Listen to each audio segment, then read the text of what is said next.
The US locked the Strait of Hormuz, and without firing a single shot, a civil war began in Tehran.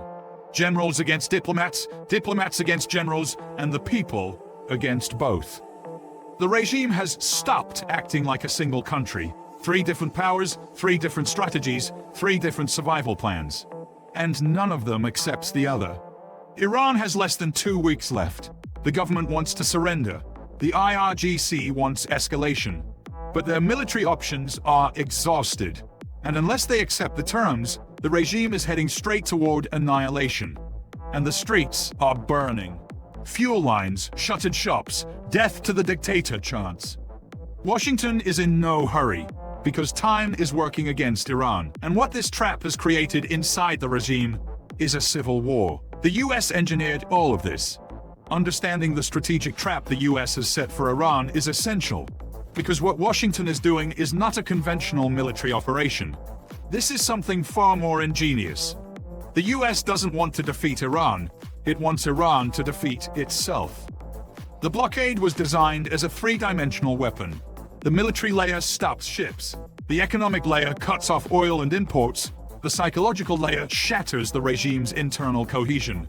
And the third layer is the most devastating. The US is keeping normal commercial traffic through Hormuz open. The world economy is unharmed. Only Iran is isolated. And every possible response from Iran makes the situation worse. According to intelligence-based assessments, Iran's oil storage will fill within 10 to 14 days. And when that clock runs out, the regime will have no options left. Whatever it does, it loses.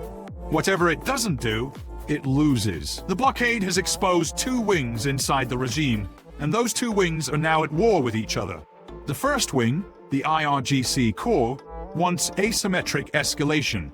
Mine-laying, cyber attacks, proxy operations, missile fire. The second wing, Foreign Ministry heavy, the Pezeshkian government, technocrats, wants to step back. Negotiation table, indirect talks, some kind of face-saving deal. According to Iran International's reporting, this clash had been advancing quietly for 2 years. The start of the blockade and the collapse of the IRGC operation became the critical moment for which way the balance would tip. Understanding what the IRGC is requires attention, because the IRGC is not just an army. It controls an estimated 30 to 40% of Iran's economy. Construction, telecommunications, oil, banking. This is not a military force, it's an economic empire. And the IRGC has relied on a doctrine for years, the resistance economy. Whatever comes from outside will endure. But this doctrine had never been tested at this scale. Now it's being tested, and it's cracking. Because resistance economy was a slogan. In reality, the IRGC's networks were dependent on international trade. The blockade exposed that dependency. The IRGC's existential crisis lies right here. Stepping back means losing the revolutionary identity. The negotiation table means the questioning of their very reason for existence. The Revolutionary Guards cannot exist without conflict. Their entire legitimacy is built on resistance. As First Post reported, Commander Ahmad Vahidi's insistence is not ideological. It's existential. But while the IRGC calls for escalation, it's rotting from within. Salary delays have started. Its own personnel salaries. When revenue lines are cut, an economic empire decays from the inside. And the IRGC's attempt to break the blockade has already collapsed. Its own operation sinking in 20 minutes means making the escalation call from a position of lost credibility. On the other side stands President Pezeshkian, not a reformist, a pragmatist within the system. He wants to save the regime, not change it.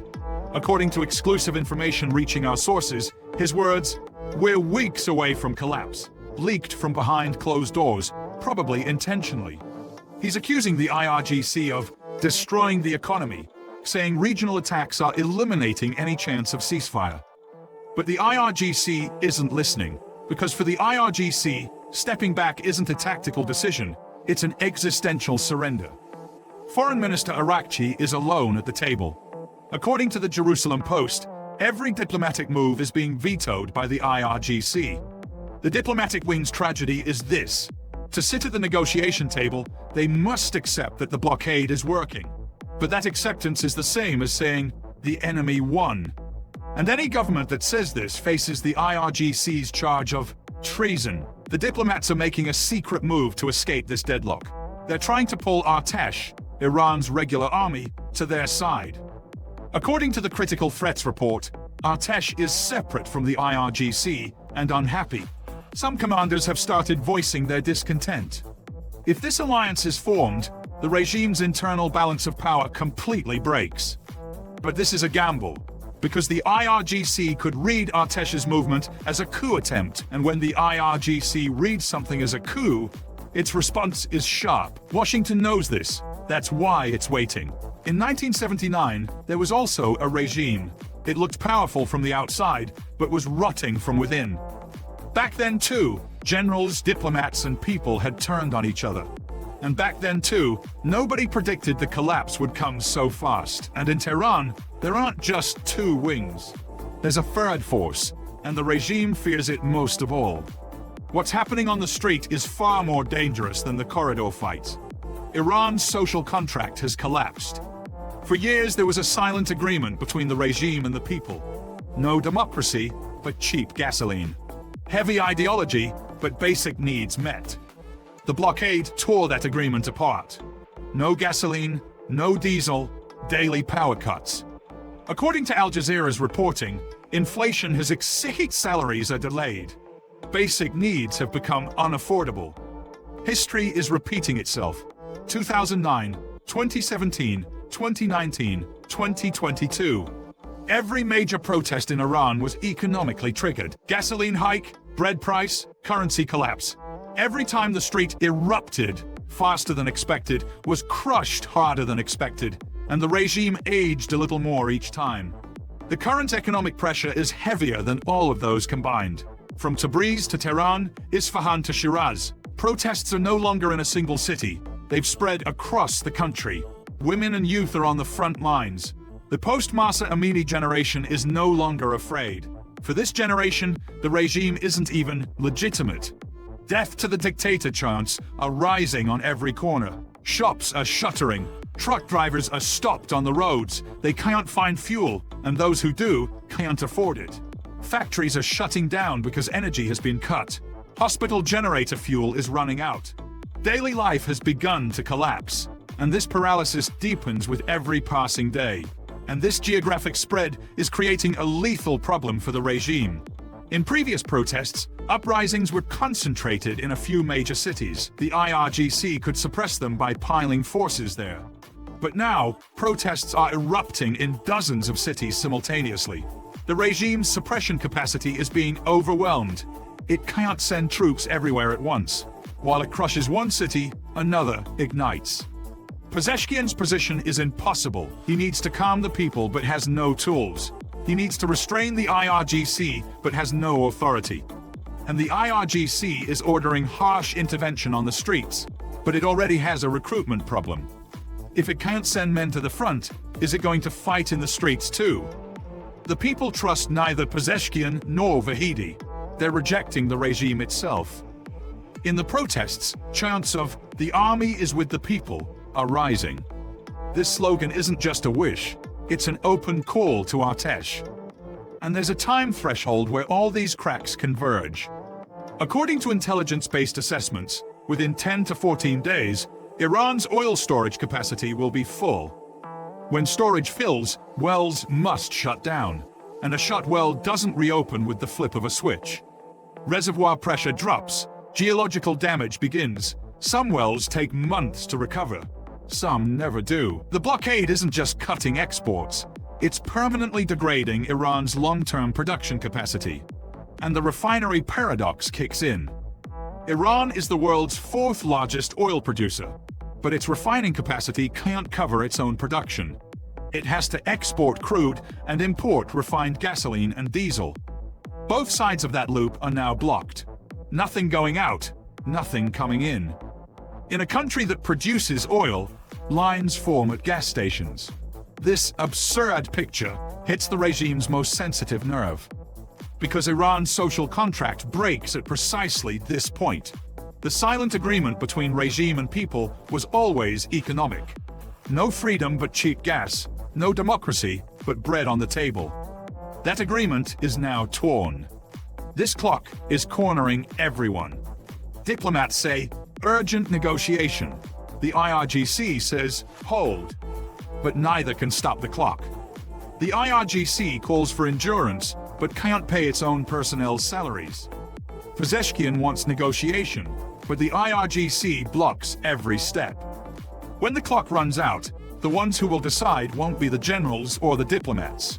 It will be the street. The internal collapse is spilling outward. As the IRGC's economic empire shrinks, the money flowing to proxy networks is drying up. According to the Belfer Center's analysis, Hezbollah was already in rebuilding mode after losing its supply lines. The Houthis had shifted to a harder negotiation line after 2 years of accumulated blows. Iraqi militias had already retreated under pressure from the Baghdad government. And all these organizations saw something. Iran couldn't last 20 minutes in its own territorial waters. Tehran's deterrence was tested at its own strait, and it collapsed. Houthi leadership is running the math right now. Does escalating in the Red Sea save Tehran? Or will we face an Israeli-American strike on our own? Hezbollah is running the same math in Beirut. The last 2 years of losses have already given them the answer. If Tehran can't guarantee our security, why are we dying for Tehran? Once that question is asked, it cannot be unasked. According to Iran International's reporting, Hezbollah wanted money from Tehran for rebuilding. That money is no longer flowing. Iraqi militias were counting on Tehran's political support against Baghdad's pressure. That support now isn't even a phone call away. The proxy network isn't unraveling, it's evaporating. And the people are giving their answer on the streets. Proxies no, bread yes. Tehran has been pouring billions into Beirut, Sana'a, Baghdad for years, while its own people wait in gasoline lines. This contradiction can no longer be hidden. The axis of resistance built over years was fed not by military might, but by perception. That perception is now broken. And broken perception cannot be rebuilt by pumping money, especially when there is no money. But the isolation isn't limited to proxies. The regional picture is also turning against Iran. Gulf states, Saudi Arabia, UAE, Qatar, are quietly distancing themselves. They're not openly supporting the US blockade, but they're not objecting either. Riyadh sees Iran's weakening as an opportunity for regional balance. China, Iran's biggest trade partner, is not saying a word. As long as Beijing's own ships pass safely through Hormuz, it's not intervening in the blockade. Beijing, which called Tehran a strategic partner for years, has left Iran alone in the moment of crisis.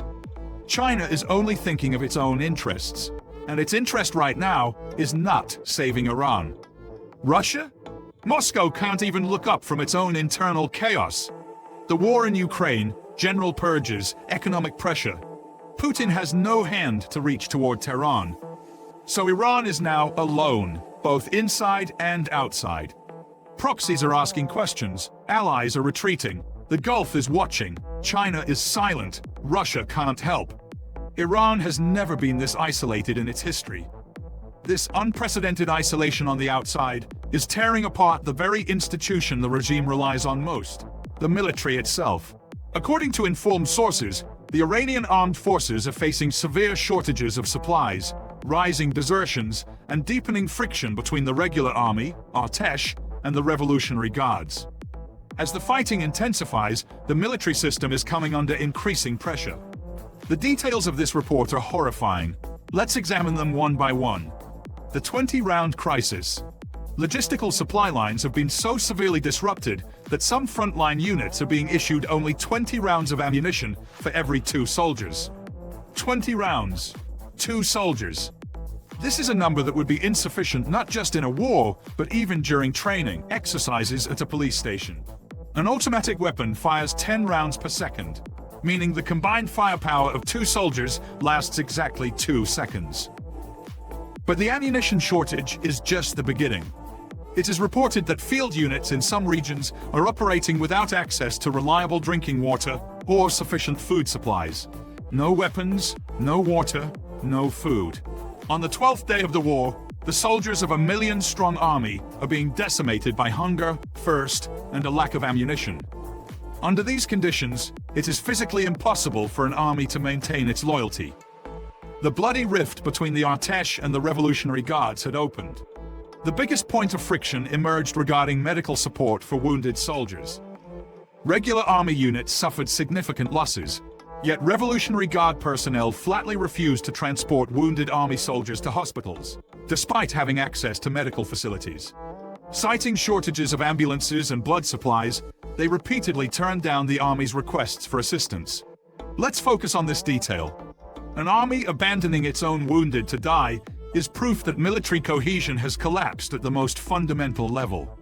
Artesh and the IRGC, Iran's two armed forces, are no longer fighting as a unified whole. They view each other as enemies. This division is structural and historical.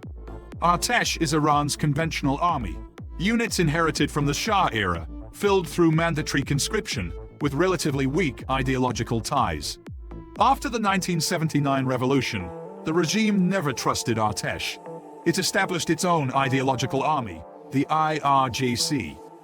The IRGC, meanwhile, is the regime's ideological guardian, a privileged, well-equipped parallel army managing economic empires worth billions of dollars. Construction companies, banks, ports, airports, all are under the IRGC's control.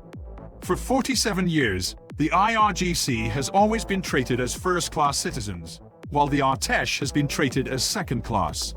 The best weapons go to the IRGC, the best salaries go to the IRGC, the best hospitals go to the IRGC.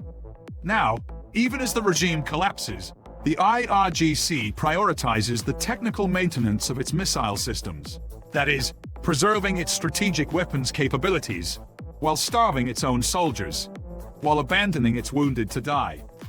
This is a command mentality that places the machine above human life.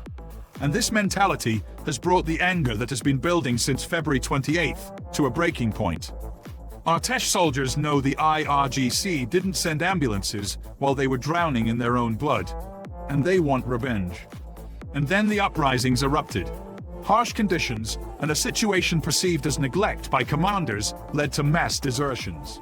Soldiers abandoned their bases and sought refuge in nearby towns. They are fleeing in groups, no longer individual desertions, but a mass wave of desertion. The Revolutionary Guards attempted to mobilize reserve forces. Result: a complete fiasco. Most of those called up did not report to military centers. Instead, some took this as an opportunity to take their families and flee toward border regions. In other words, the mobilization order, rather than strengthening the military, actually accelerated civilian migration. The regime said, "Come and fight," but people replied, "We're leaving," heading toward the border. The failure of the reserve mobilization shows that the regime's manpower crisis has reached a point of no return. Active duty troops are deserting, reservists aren't showing up, and those who do are rushing toward the border. The regime cannot even find people to fill its own war machine.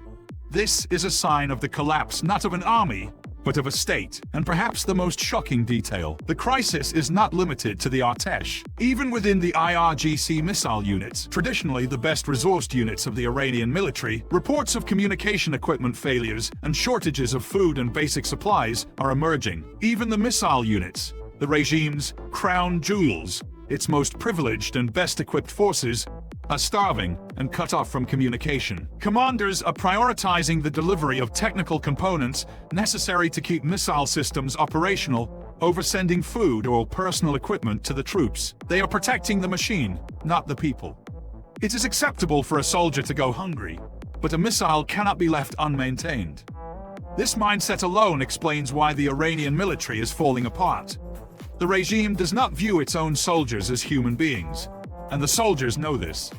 They know the IRGC doesn't send ambulances while they're drowning in their own blood. They know that while technical parts for missile maintenance arrive, no bread comes for them. And this knowledge is accelerating desertions and defections even further. Iran is no longer acting as a country. It has turned into a battlefield of warring powers and a crushed people. The IRC wants escalation, but its credibility has collapsed. Diplomats want negotiation, but have no authority. The people are revolting but unorganized, and the US is waiting. Because waiting is Washington's most powerful weapon. The US didn't attack Iran, it made Iran attack itself. And this may be one of the most ingenious strategic moves of the modern era. But a cornered regime rarely plays rationally. How seriously the IRGC's escalation push is being debated in Tehran, we don't yet know. How Artesh commanders will respond to the "army is with the people" chants, we don't yet know. The regime has 14 days ahead, but the regime does not have a decision-making structure that can get through those 14 days with one voice. And the clock waits for no one. So what do you think? How does Iran get out of this deadlock? Can the regime survive, or will it collapse from within? Share in the comments. Don't forget to subscribe to the channel and turn on notifications to stay updated on PPR Global's latest analyses. Thank you for choosing us.